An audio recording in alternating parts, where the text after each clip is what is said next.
जवाब दो बेटा। अम्मी को आएंगे, मेरे मरने के बाद वो सब फंसेंगे। कौन कौन सब फंसेंगे, कौन सा फंसेगा? पुलिस वाले फंसेंगे, फंसेंगे वो लोग, वो सब फंसेंगे। क्यों पुलिस वालों ने क्या किया है? वो मार डालने में, वो मारना चाहते हैं। क्यों मारना चाहते हैं? చూశారు కదండి వీడియో.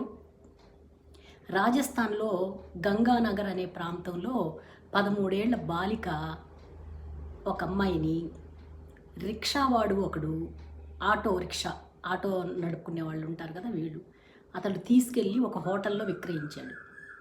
విక్రయించి ఆ అమ్మాయిని 32 మంది దారుణంగా మానభంగం చేసి ఒక హోటల్ నుంచి ఇంకొక హోటల్కి మార్చి ఆ అమ్మాయిని దారుణమైన స్థితికి తీసుకొచ్చారండి.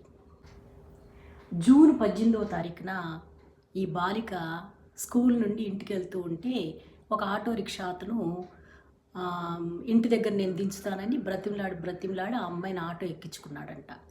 ఆటో ఎక్కించుకొని ఆ అమ్మాయిని తీసుకొని బలవంతంగా హోటల్కి తీసుకెళ్ళి అమ్మేశాడంట.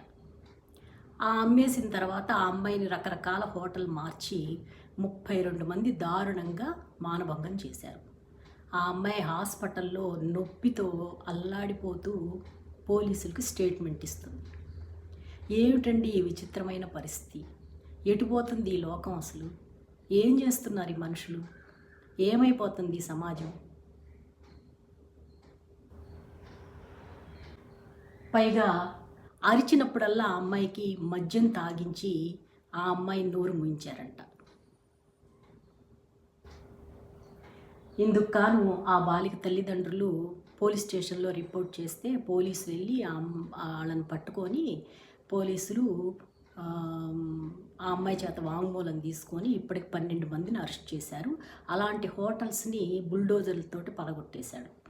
దీన్ని బట్టి మనం చాలా జాగ్రత్తగా ఉండాలండి. పిల్లల విషయాల్లో పిల్లల్ని వెంట పెట్టుకొని తీసుకెళ్ళటము, వాళ్ళని పర్సుయేషన్ చెయ్యాలి, ధైర్యంగా ఉంచాలి. పిల్లల్ని ఏది తప్పో ఏది ఒప్పో అర్థమయ్యేట్లు తెలియజేయాలి. వాళ్ళకి కొంచెం తెలివితేటలు పెంచాలి. నలుగురిలో పంపిస్తేనే ఇవన్నీ వస్తాయండి.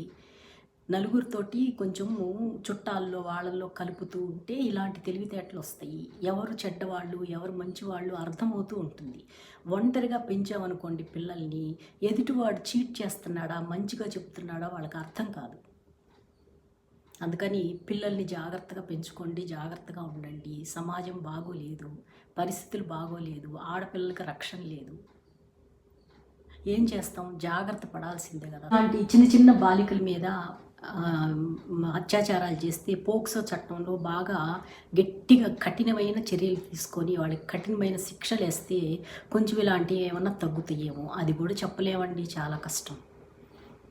మనకు అర్థం కావట్లేదు సమాజం ఎట్టుపోతుందో అసలు. సో ఏమైనా కానీ పిల్లల్ని అప్రమత్తంగా చూసుకోండి, జాగ్రత్తగా ఉండండి. ఇంతకు మించి మనం చేయగలిగింది ఏమీ కనిపించటం లేదు నాకు.